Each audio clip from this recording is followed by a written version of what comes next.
What is cracking, ladies and gentlemen? It's Ryan Creates, and today we're going to be going over 10 features that the Steam Deck has that you must know before you buy one. And we're starting right now. So, feature number 1 is that your Steam Deck actually has an ability to get more storage. You can do this by going to the bottom of your Steam Deck, and it's located all the way at the bottom right hand corner. There is a slot where you can put in a micro SD card, and I highly recommend getting a 256 gigabyte micro SD or higher because it'll give you a lot more space to play games. Also, be careful on what type of micro SD you buy because certain ones can corrupt data because they're not meant to be used the way you intend to use them. However, most times it'll help you out, and thankfully it's not too difficult. You just insert it and then click and it's in, and then you just click it again to, gotta use some nails here, click it again and it pops out, giving you more storage so you guys can download and play more games. Next feature is sound effects.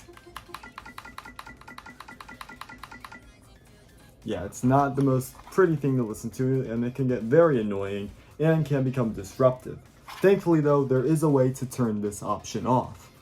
By pressing the Steam button and going down to settings, if you make your way over to the audio tab, you have the ability to not only decide what audio output you're going to have and your volume, but also the UI sounds. The UI sounds is what's actually making all these weird sound effects happen, and by turning them off, you guys will not hear these sound effects anymore. So it should also be noted that there's a plus and a minus button up at the top of your Steam Deck, which can be used to make the game louder or quieter, along with a headphone jack right next to it. It can help to not disturb anybody who's around you while going through your library. You guys won't hear these sound effects anymore when going through the usual menu, and it can help to not disturb anybody who's around you while going through your library. Screenshotting. Screenshotting can be done by pressing Steam and R1 at the same time on your gamepad. This will allow you to take a screenshot. Unfortunately, there is no way known so far on how to take video clips, and this is only to taking a screenshot. So, say you get proof of killing a really hard boss in a game, well, then you can screenshot it on your Steam Deck. You can also check your screenshots by pressing the Steam button and going down to Media. There you can see all the screenshots you've taken over your countless games you've played. Our next feature is going to allow us to check out our performance.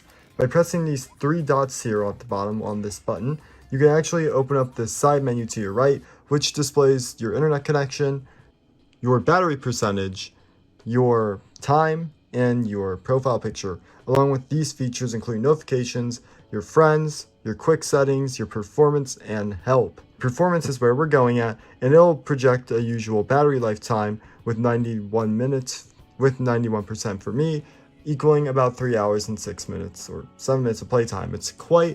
It's still a bit wonky, but overall, if we go over to performance overlay, we can get something pretty cool to happen.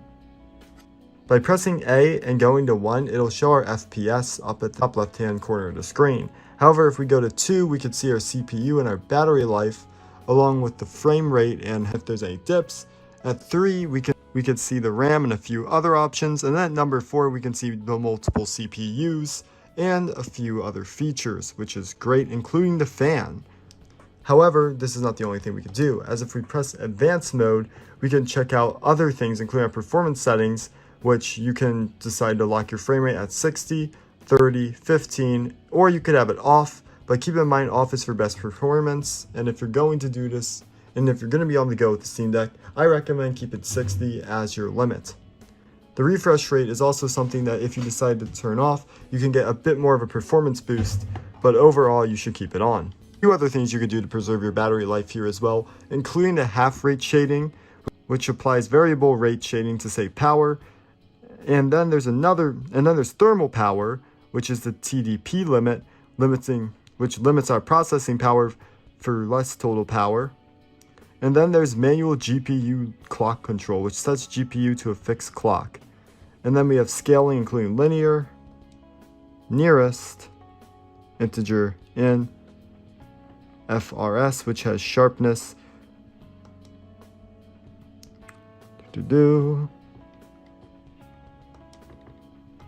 Overall, I don't really mess too much with that. And then diagnostics, we can see our capacity, time, empty, discharging, and we could show our preference overlay in Steam, which overall isn't too bad, but I don't think it really needs much of a reason to exist at the time.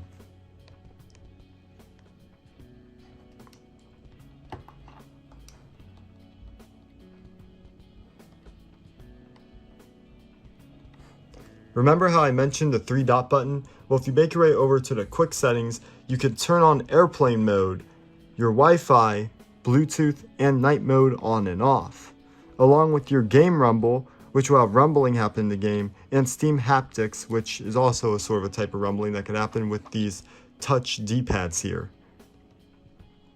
Along with adjusting your microphone volume, along with your device volume and your brightness. Another thing that can be done on the Steam Deck is by pressing the combination Steam and X, you can bring up your keyboard at any time. However, this isn't the only thing that your Steam Deck can do in regards to its keyboard, as keyboards on the Steam Deck actually have a feature all to itself, which if you go into settings, you can find in the keyboard section.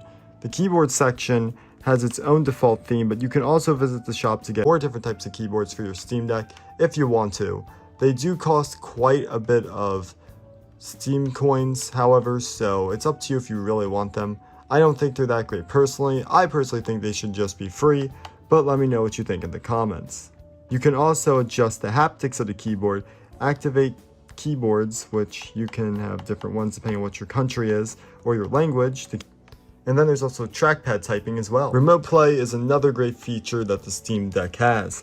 You can enable remote play right from the Steam settings. You can decide to pair a device, unpair a device, or set a PIN code. You can also allow direct connection via IP sharing, or you can have advanced client options, which will allow you to edit various different types of settings, including your resolution and your frame rate.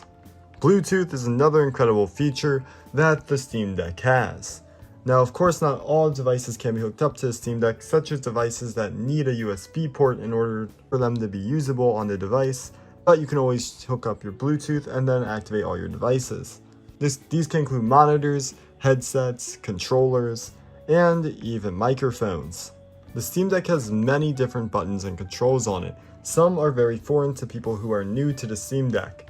Ones including the touchscreen D-pads, which are right here, which can activate just like a normal D-pad would, which are great to have. There's one for each section, including one up here, including one on the left and one on the right. Albeit they are quite a bit harder to activate than usually just using your D-pad and your analog sticks, but are there if you need them.